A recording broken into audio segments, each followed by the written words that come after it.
de la parole. On voit beaucoup des paroles. Même, je vois des vidéos. Et tu vois les prédicateurs dans les rues, il y a beaucoup de prédicateurs dans les rues, puis ils sont sur YouTube et tout ça, puis c'est bon, qu'est-ce qu'ils sont en train de dire. Mais le monde qui vient contre eux, c'est tellement, comme, c'est hostile. C'est vraiment comme, tu sais, comme, même les frappes, les attaques, ils font toutes sortes de choses. Ouais. C'est vraiment de la haine. Oui. C'est ça, c'est la haine. Oui. Et les choses qui commencent à penser pour Jésus, et ça me frappait que, pourquoi est-ce que les pharisiens et les sadduciens seraient frustrés ou fauchés après lui? C'est facile la réponse, là, mais c'est quoi je cherche pas une réponse. C'est quoi la réponse? Ben, je ne sais pas. De toute façon, les Sadducéens, ils croyaient pas en la résurrection, puis ils croyaient pas... Mais je veux dire, pourquoi...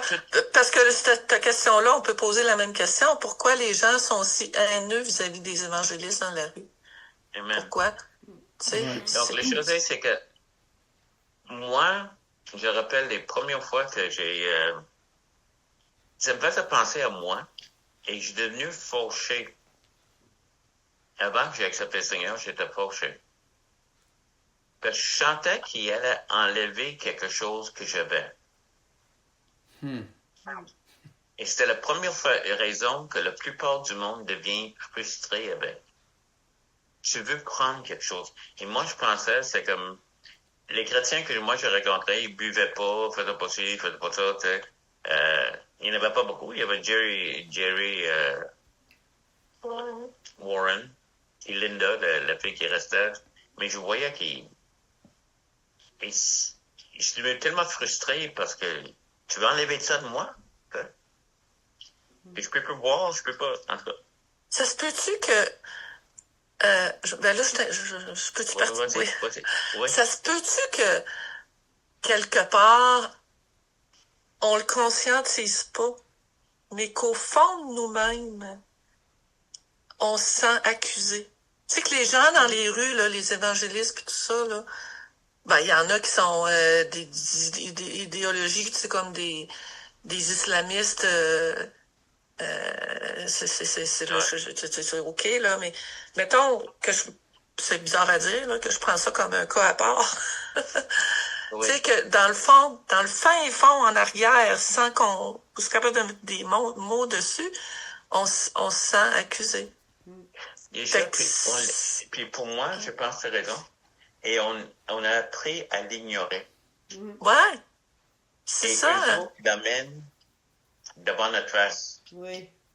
Et j'ai toujours senti la même chose avec les prédicateurs qui prêchaient et toutes ces choses-là. Ils sont en train de dire, regarde, voici ton péché. Voici une image. Et c'est pas ça qu'ils veulent faire. C'est pas ça c'est pas le but que le prédicateur a. Mais en même temps, le Saint-Esprit, il y a différentes choses. C'est ça. Je te coupe encore, mais je voudrais juste rajouter une petite chose, tu sais. Même quand parce que je considérais que j'étais une bonne personne. Tu sais, j'ai une belle famille, des amis, puis je veux pas du mal à personne, puis j'aide le monde, puis blabla, tu sais. Fait que même quand on pense qu'on est une bonne personne, à quelque part, le Saint-Esprit dans le fin fond nous ramène ça. Tu sais? Fait que c'est ce qui fait qu'on est dérangé, vraiment, je pense. Là, je t'ai interrompu. Non, c'est correct. Parce que c'est vrai, quelqu'un a déjà prêché, je rappelle un prédicateur, ça fait longtemps, là, mais il prêchait comment que la conscience était un cadeau. Et que la conscience était vraiment pour aider tout le monde. Pas juste les chrétiens, tout le monde l'avait, mais qu'on le rendait de plus en plus dull. Il est aigu au début, puis là, éventuellement, c'est comme si ça ne nous affecte pas. Mais quand même, je crois que ça, c'est l'esprit en train d'agir. Pas que le Saint-Esprit est dans chaque personne, mais il est en train d'agir.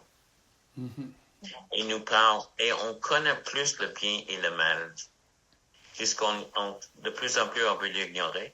Puis là, il arrive une cave dans notre tête qui veut souligner le mal que je fais.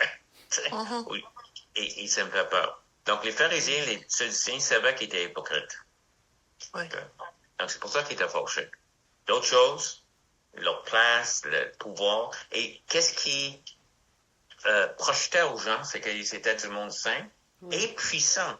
Puis là, il arrive Jésus qui guérit tout le monde et tout ça, ils sont frustrés. Plus tard, on voit que Dimitri, en Acte 19, il était un silversmith. Comment on dit ça? Il travaillait à l'argent et il faisait son argent avec Diane, dans ses Éphèses. Diane, c'était la déesse qui...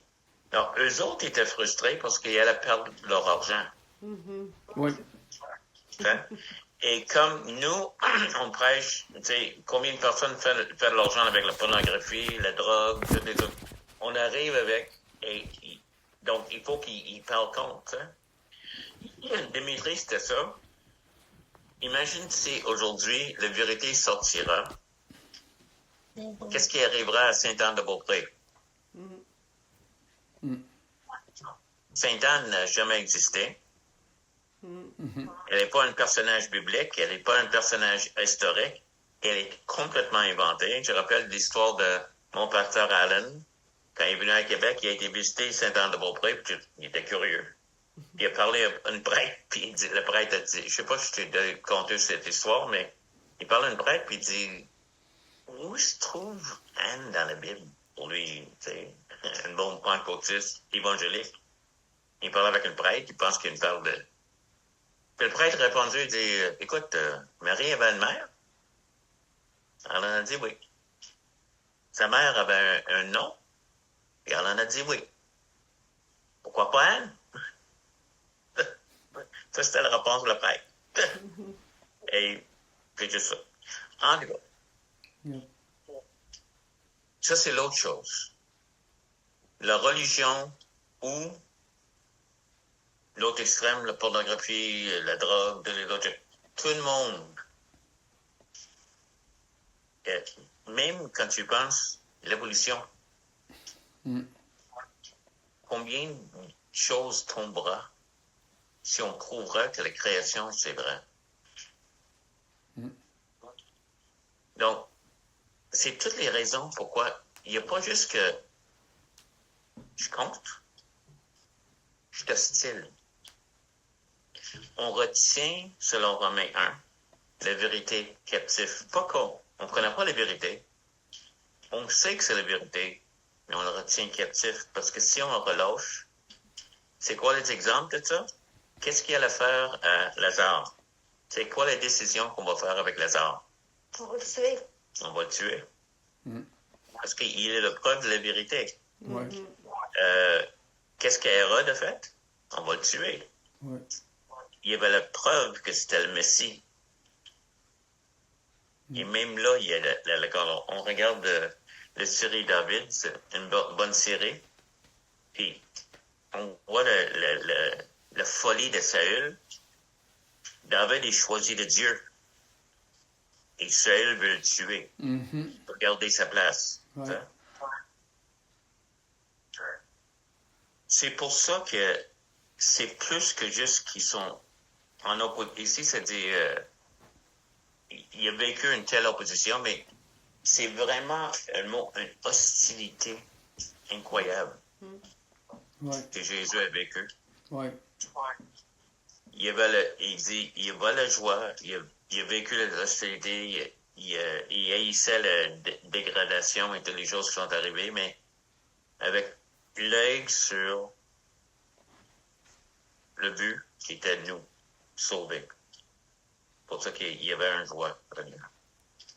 Mais, en tout cas, c'est juste le premier des plusieurs pensées. Après ça, on parle de la discipline, on parle de qu'est-ce que Dieu fait. Puis,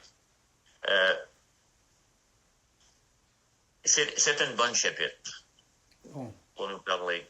Ouais. Mais sachez que je crois que l'ennemi ne veut pas la vérité. Même que l'ennemi croit dans la vérité.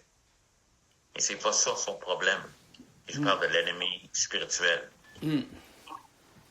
Mais que l'ennemi spirituel aussi influence ceux qui sont dans le monde, qui pensent que les autres, c'est juste une idée ou une philosophie ou quelque chose d'autre. Mais il veut rien savoir de le faire contredire. Puis de plus qu'on le contredit par des faits, le plus qu'il devient hostile. On lutte pas contre le chair et le sang. Et quand des esprits, des autorités, domination, dans les lieux célestes, quoi? Oui. Dans les lieux célestes? OK. En tout cas, c'est dans ça qu'on est. Et avec Jésus, ils sont tous inspirés par qu'est-ce qu'il a vécu en Matthieu 4. Le diable. Le diable l'a rencontré. Il essaie de le tenter. Puis après ça, il a inspiré d'autres mondes. Et contre lui. En tout cas, c'est ça que je voyais dans excuse-moi, j'ai comme tombé dans un trou. C'est quoi le lien que tu as fait avec la tentation de Jésus? C'est que ça a débuté juste par une tentation. Le diable... Son ministère... Il était pas caché. Voici qu'est-ce qui se passe vraiment. OK. C'est le diable contre Jésus. OK? Mais là, il n'était pas déguisé, puis Jésus dit, va-t'en.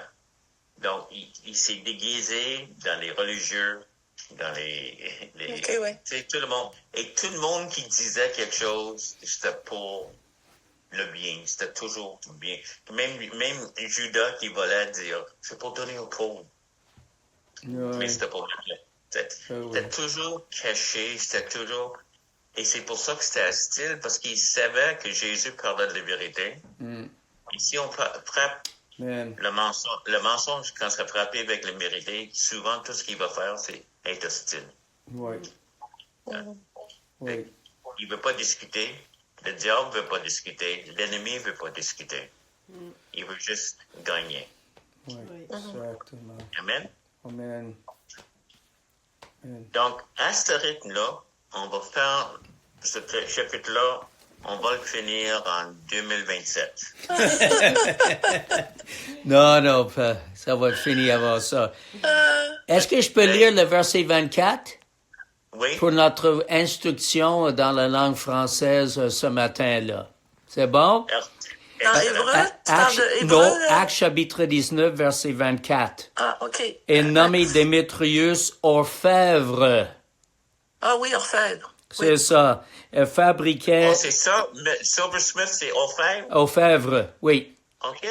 Fabriquait en argent des temples de Diane et procurait à ses ouvriers un gain considérable. Voilà. Amen. Donc, touche pas mes affaires. OK?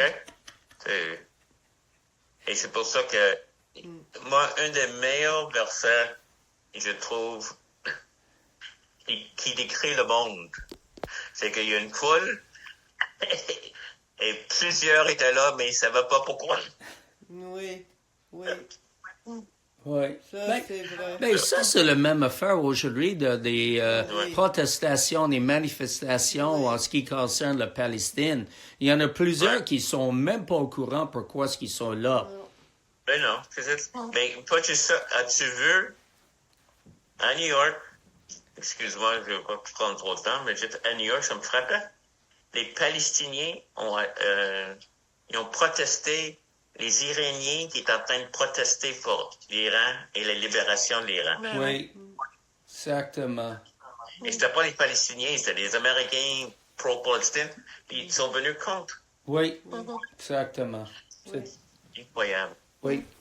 C'est triste. Bon, ça, c'est un bon exemple. C'est un bon exemple du monde qui sont juste fâchés, ils veulent rien savoir de la vérité, mais... C'est ça. On va chialer. Oui, il y a des gens qui aiment chioler. Oui. Oui. Amen. Veux-tu finir en prière? Oui. Je prie que le Seigneur fasse quelque chose avec toute cette soupe que on a faite ce matin. Alléluia, Jésus. Merci. Nous t'aimons tellement, Seigneur. Amen. Tu prends soin de nous, Seigneur. Et tu nous éclaires et tu nous inspires et tu nous instruis, Seigneur. Merci pour ta parole ce matin. Merci pour notre communion. Et je prie que tu continues à nous parler au travers de toutes nos journées, Seigneur, de toutes nos festivités. Amen. Continue à nous instruire et de Amen. Renouveler nos forces. Amen. Oui, Seigneur. Merci Amen. pour ton amour, Seigneur, Oui. et Amen. pour ta grâce. Amen. Nous aide à passer à travers de toutes difficultés qu'on peut rencontrer, Seigneur. Nous Amen. allons Amen. le faire pour toi, Seigneur. Alléluia. Merci, Seigneur. God bless you, gang. Vous aussi. semaine. Bonne... Puis, Oui. la semaine mercredi. prochaine, la maison va être propre quand tu arrives. Ça marche. Bonne Tu semaine. voulais dire quelque chose? Tu voulais dire quelque chose? Tu t'es coupé avec quelqu'un?